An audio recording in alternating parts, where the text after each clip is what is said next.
Mi nombre es María Cueto y tengo el honor de pertenecer a la Fundación Cuatro Gatos. Y en el día de hoy, en nombre de la Fundación Cuatro Gatos y de la Feria del Libro de Miami, tenemos el placer de darle la bienvenida al 7º Seminario de Literatura Infantil y Lectura, que va a tener como tema central crear y promover libros para los niños y jóvenes. En esta nueva edición del seminario presentamos la conferencia ¿Cómo y por qué? De la promoción de la lectura, que va a estar a cargo del escritor y especialista en bibliotecas Luis Bernardo Yepes. Luis Bernardo Yepes es uno de los expertos más importantes de Latinoamérica en el campo de la promoción de la lectura. Sin más, paso a leer la biografía de Luis Bernardo Yepes. Luis Bernardo Yepes es egresado de la Escuela Interamericana de Bibliotecología de la Universidad de Antioquia. Inició su trabajo como promotor de lectura en la Fundación Ratón de Biblioteca de Medellín y posteriormente fue coordinador del área de fomento de la lectura del Departamento de Cultura y Bibliotecas de Confenalco, Antioquia. Luis Bernardo Yepes ha publicado libros como No soy un gángster, soy un promotor de lectura. La promoción de la lectura, conceptos, materiales y autores. Elaboración de proyectos institucionales de promoción de la lectura y consideraciones políticas en torno a la biblioteca pública y la lectura.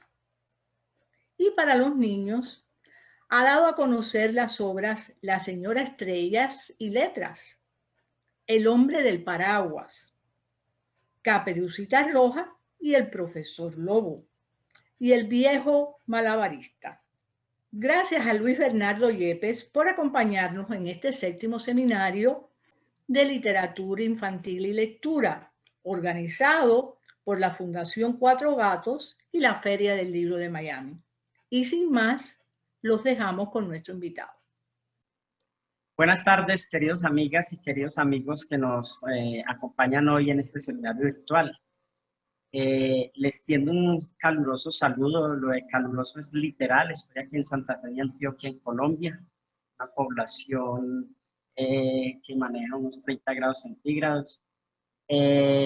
También les doy un saludo a la queridísima Fundación Cuatro Gatos, ahora en sus 20 años de existencia, y a la Feria del Libro de Miami. Querida profesora María Cueto, de verdad muchas gracias por esta presentación tan generosa.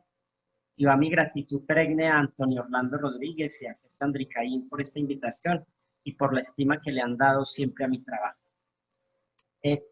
Yo quiero hablar un poco de cómo y por qué la promoción de la lectura.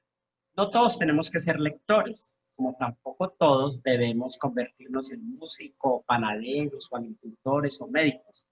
Pero sí es importante que le brindemos a todos los individuos de nuestra sociedad la opción de hacerse o no lectores.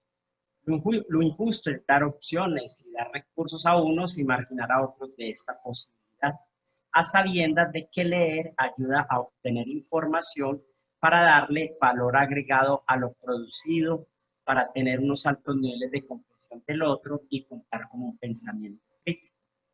La lectura corre el velo enceguecedor de la ignorancia, ese mal que lleva a que en muchas ocasiones se tomen malas decisiones.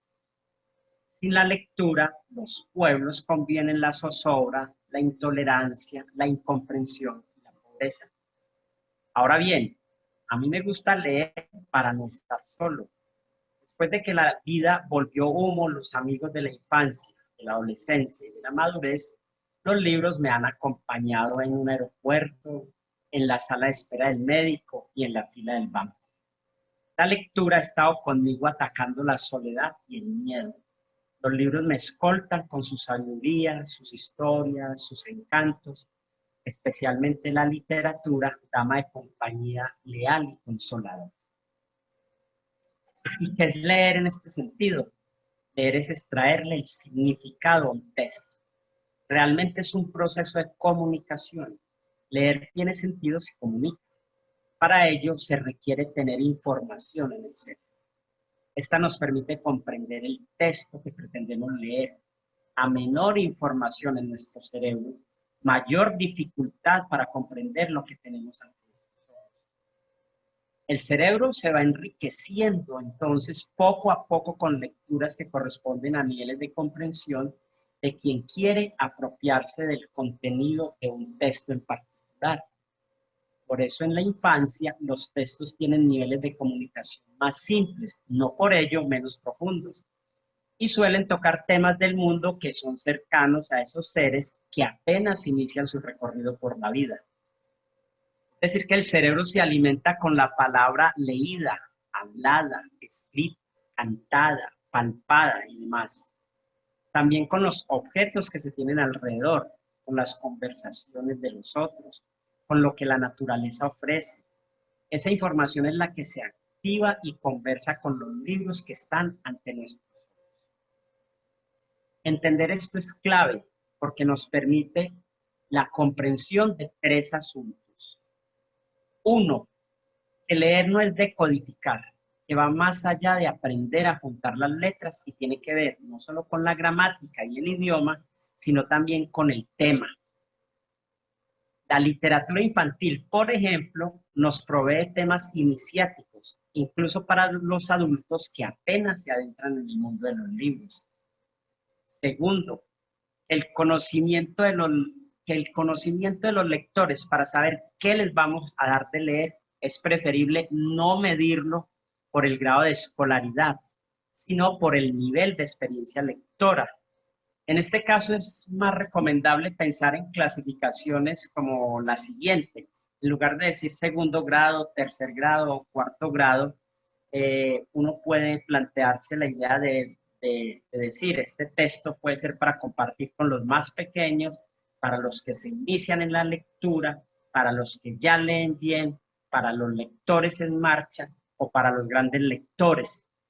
Clasificaciones que tienen que ver más con los niveles de experiencia lectora de los chicos que tenemos al frente. Tercero, que en estas circunstancias es importante construir nuestro propio vademecum, es decir, nuestro listado personal de libros, pues si bien al principio buscamos asesorías con amigos animadores o en bibliotecas públicas o en páginas y entidades especializadas, como en este caso Cuatro Gatos, siempre es importante nosotros tener nuestro propio listado.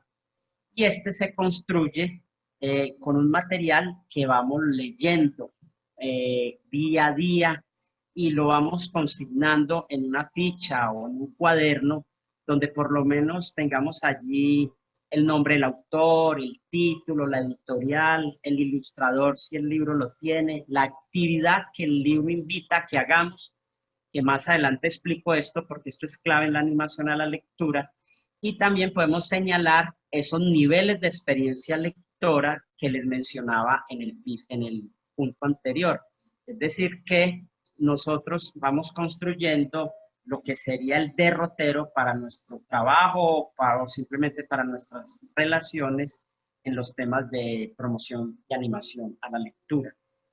Y lo cuarto que es importante es que en estas circunstancias es válido tener claros conceptos como promoción de lectura y animación a la lectura.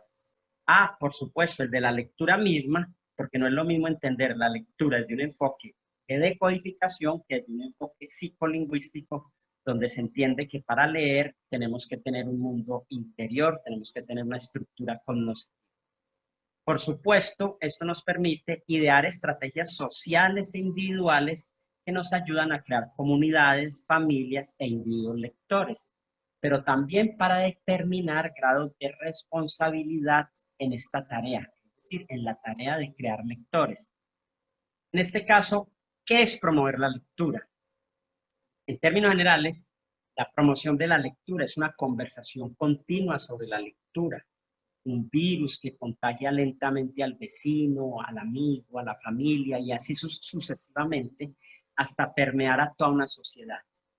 De esta manera, leer se convierte en un estilo de vida, en una cultura, de los que leen, la cultura de los que prestan libros, de los que van a bibliotecas públicas, de los que leen y usan bibliotecas escolares y universitarias, de los que leen y compran libros, de los que toman libros en fábricas y en las paradas del transporte, por ejemplo. El propósito de la promoción de la lectura es elevar los índices de gusto y de uso de la palabra escrita. Es una conversación de carácter sociocultural en la que se desarrollan un conjunto de acciones que buscan crear un caldo de cultivo propicio para que irremediablemente nos hagamos lectores.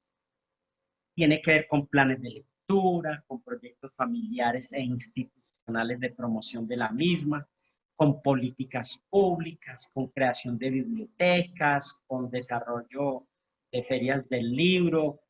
Ahora bien, ¿qué es entonces la animación a la lectura? Que es una de las tantas estrategias de la promoción de la lectura. Pues la animación de la lectura en este caso, considero, junto con otros especialistas, que es una intervención ya de tipo pedagógico que busca crear un vínculo entre un individuo con otro y el libro o el libro con un grupo. Esto con el propósito de que los receptores vuelvan a ese libro, a otro similar o a la lectura como idea genérica. Para ello, ¿qué hace el animador o mediador, como algunos lo llaman, y ahora doy mi posición frente al mediador? El animador hace uso de la lectura en voz alta, que suele ser lo más recomendable, o de la lectura silenciosa, que con esta él puede determinar niveles de autonomía a los que están llegando los beneficiados de la intervención. Es decir, el animador puede disponer varios libros que él conoce, ponerlos a disposición en un salón o en una mesa de un salón, y allí esperar que sus chicos tomen los libros y hagan 15 o 10 o 20 minutos de lectura silenciosa, y él está allí para respaldarlos, pero esos libros están siendo animados. También está la otra posibilidad, y es la narración.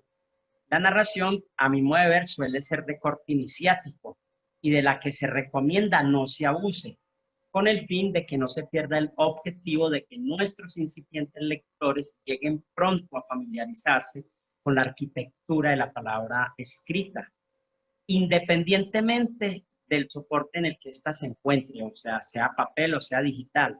Pero la idea es que los chicos le tomen aprecio al libro, a ese objeto maravilloso, para mí un instrumento de libertad, pero que quizás habrá quienes lo empleen para someter. Eso ya sería otra discusión, pero lo ideal es que el narrador se acerque a la estructura de la palabra escrita, es decir, de tal como está contada la historia en este invento que es el alfabeto.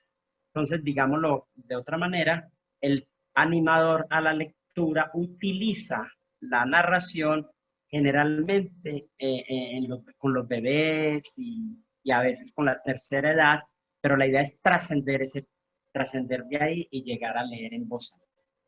En la animación a la lectura, entonces, basta con tomar un libro y leerlo en voz alta, leerlo bien. Ahora viene el problema. ¿Cuál libro? ¿Cuál es el relato o cuáles son los versos adecuados para el nivel de experiencia lectora del público al que nos dirigimos? Ahí es donde está el encanto de esta táctica en la promoción de la lectura. Se trata de un lector temerario que con generosidad comparte contenidos que podría guardar para sí, para su propio beneficio. Cuando un lector de esta naturaleza es capaz de participar al otro en la palabra escrita, aprende con el otro y reconoce que ese otro tiene un mundo y que ese mundo a veces es concomitante con los cuentos y las historias leídas.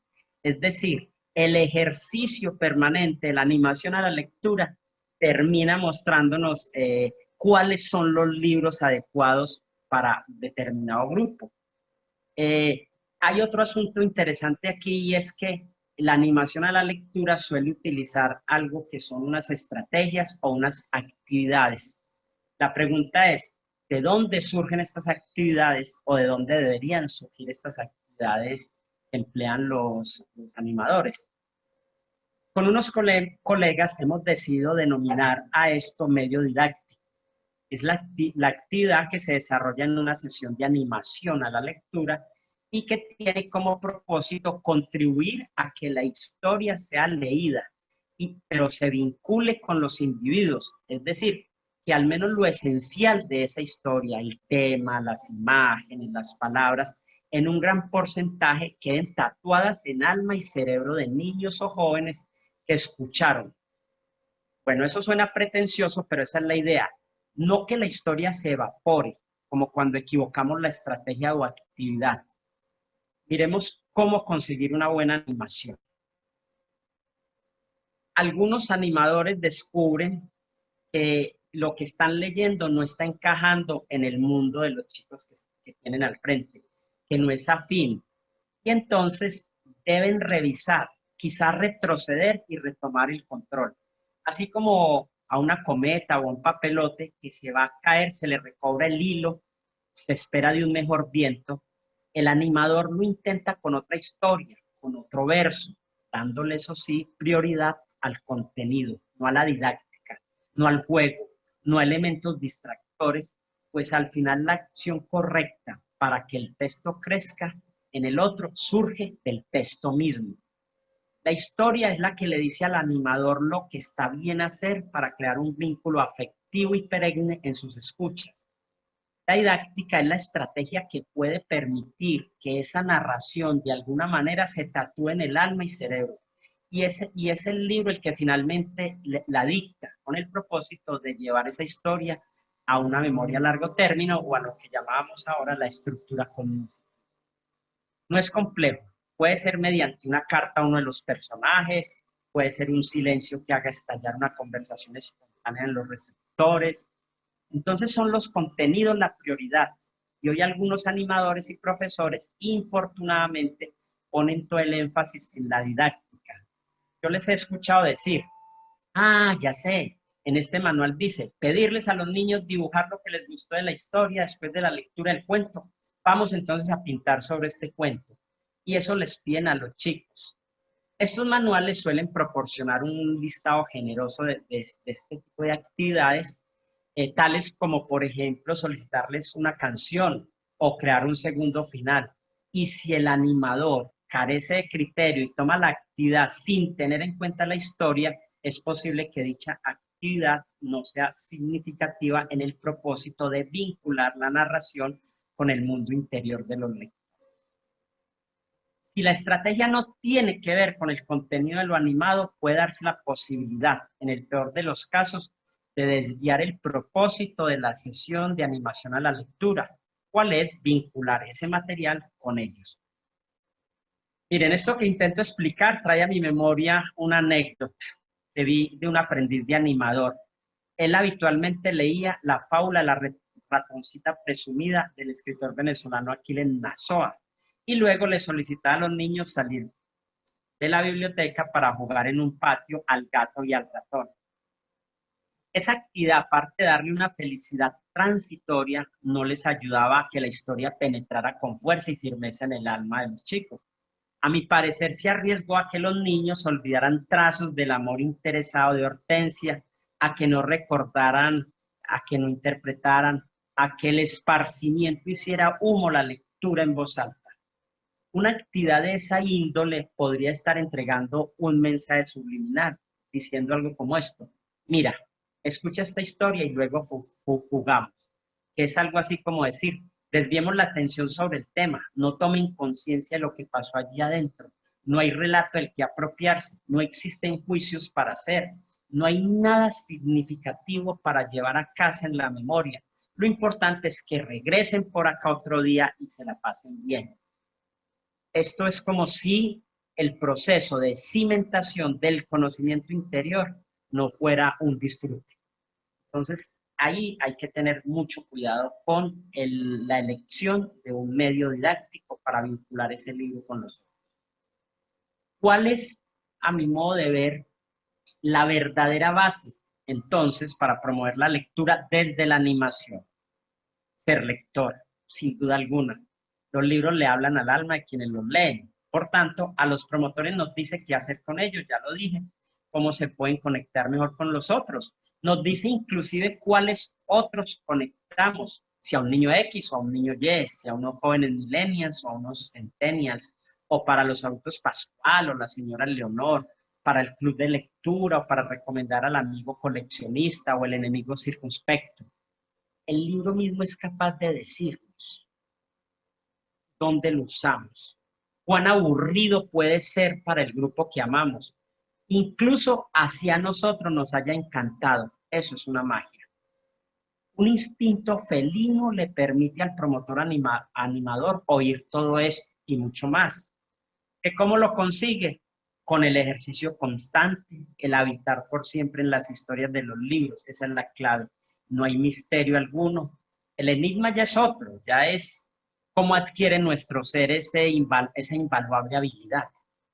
Es decir, que los libros les van a decir a ustedes algo, nos van a decir a qué grupos o público objetivo. Y esos libros son los que deben entrar a conformar ese vademecum del que les hablé más atrás. Es decir, ustedes lo construyen. El papel del mediador. Bueno, hasta aquí quisiera decirles lo que entiendo por mediador. Para mí el promotor de lectura y el animador, cualquiera de los dos, es un mediador. Sé que para muchos es el animador únicamente el que consideran mediador. Para mí no. Yo creo que quien sea capaz de hacer negociaciones, de tender puentes para favorecer una circunstancia adversa en relación con los bajos índices lectores de una comunidad determinada, como hacen los mediadores de conflictos bélicos, es un mediador en temas de promoción de lectura. En nuestro caso, quien tiende puentes a favor de crear planes de lectura o políticas públicas o proyectos institucionales o de vincular los libros con los lectores en una actuación de animación a la lectura, pues es un mediador. Otro asunto es que algunos sean mediadores de lectura mediante el desarrollo de horas del cuento y de clubes de lectura, por ejemplo, y otro de corte más global, con acciones de fomento lector como seminarios, ferias del libro o puestas en marcha de redes bibliotecarias. Es decir, cualquiera de los dos está tendiendo puentes, tanto el que está haciendo una lectura a la persona que tiene al frente o a las personas que tienden al frente, como los otros que están haciendo un puente para que la sociedad tenga recursos y disponibilidad de equipamientos relacionados con el ecosistema del libro y de la promoción de la lectura. Yo quiero aquí hablar un poquito de la literatura, o sea, ¿cuál es la importancia de la literatura? Yo soy consciente que no hay obligación de leerla, pero es muy triste si los individuos se pierden esta posibilidad. Leer el mundo y leer la literatura es importante. El mundo también, nunca lo he negado y ahí está el equilibrio. Lo que pasa con la literatura es que si aprende sensiblemente la vida de otros y en otros tiempos, en otros lugares, nos ahorra vivir esas vidas, perdón, nos ahorra, nos entrega ese conocimiento humano con sus grandezas y sus miserias. La literatura ayuda a los niños y a nosotros mismos a comprender las vicisitudes de la existencia humana a través de la piel de otros, quizá ahorrándonos tiempo y camino. Además, la literatura proporciona placer porque suele emplear la palabra bien dicha, las ideas bien pensadas, el lenguaje más bello. La buena literatura no da lecciones de moral, para ello existen otros libros. Esta nos da ánimo ante el infortunio. Así el libro termina en un infortunio. Es paradójico, pero la literatura no nos lleva al infortunio. Por ejemplo, el final de La Sirenita de Hans Christian Andersen quizá nos pone tristes, pero no nos paraliza ante el infortunio. O lo contrario, es posible que nos envalentone para que cosas así no vuelvan a ocurrir si está en nuestras manos evitarlas. ¿Por qué ocurre esto tan mágico? Vargas Llosa afirma que la literatura disipa el caos, embellece lo feo, eterniza el instante y torna la muerte en espectáculo pasajero. Por eso al animador, el animador a la lectura, se le recomienda y utiliza la literatura para su cometido de enamorar a los otros de esta palabra escrita, de la palabra escrita, de los libros, porque finalmente nosotros no entregamos conocimiento, sino que entregamos el amor en este caso, el amor a la lectura, para que ésta pueda sobrevivir en otros textos que los chicos quieran abordar, incluso otros distintos a los literarios, como los documentales o los informativos. Hay otro asunto de esta conversación, porque esto realmente esto lo que estoy planteando son respuestas a preguntas que hemos encontrado en el camino de promover la lectura. Una inquietud es, ¿hay libros no recomendados para promover la lectura? Efectivamente.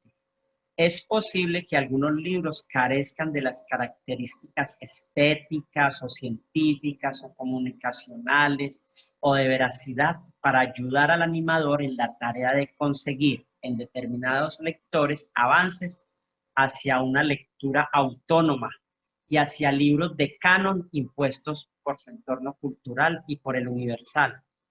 Incluso el problema no siempre es de mala calidad. A veces sencillamente descubrimos que hay libros que no conectan y punto. Esto lo descubre el promotor animador cuando enfrenta su lectura en la intimidad. El libro le dirá, no me lleves para ningún lado, no me pongas ante ese tipo, ante ese grupo, aquí estoy bien. Lo importante entonces frente a la lectura de las obras de dudosa calidad que atrapen a lectores nacientes es que en la medida que uno de esos lectores queme esa etapa, se disponga de inmediato de libros que quizá tengan el mismo tono, pero mayor calidad. Mi pareja, por ejemplo, es una de las grandes lectoras de esta ciudad, aquí en Medellín, Colombia. Al igual que sus amigas, en la infancia, se devoró toda la obra de Enid Blyton, cuyos libros siempre cuentan lo mismo, son predecibles y no se destacan precisamente por la trascendencia de sus historias. Muchos lectores recuerdan estos libros, pero los recuerdan con afecto y siguieron de largo. Otros se quedaron allí. Esto lo atestigua mi pareja, que tuvo a mano simultáneamente la novela de Charlotte Bronte que se llama Jane Eyre, y los libros de Jane Austen y de Charles Dickens, lo que le permitió continuar con éxito su proceso lector y llegar hoy a dominar el canon literario del mundo. ¿No es mágico esto? Ella es libre, ella puede acceder a todos los autores del mundo por su conocimiento, por la capacidad que tiene su mundo interior para abordarlos, no porque se los dispongan en un anaquel o en un portal virtual, sino por lo más importante, porque su mente es capaz de acceder a ellos. Y comenzó con libros que hoy los más experimentados promotores del mundo podrían despreciar, o algunos incluso desprecian de plano. Creo que en honor a la verdad hay que decir que algunas amigas suyas que leyeron con igual avidez a Enid Blyton, hoy solo leen el periódico y el periódico es su tendencia ideológica. Entonces esto es un tema que tiene que ver con la posibilidad de equipar al otro, tanto de bibliotecas, de librerías, de disponerle el libro para que pueda trascender. Creo que por el momento son estos los planteamientos que les quería dejar y si en algún momento llegan preguntas en relación con estos temas que acabo de abordar, estaría muy a gusto intentando darle respuesta. Muchas gracias entonces por la invitación y espero que sigan disfrutando de las demás conferencias, intervenciones y conversatorios de esta Feria del Libro que cada día toma más auge. Hasta pronto. Espero que todos hayan disfrutado la conferencia tanto como yo la he disfrutado. Le damos muchas gracias al escritor y bibliotecólogo Luis Bernardo Yepes por su conferencia ¿Cómo y por qué de la promoción de la lectura?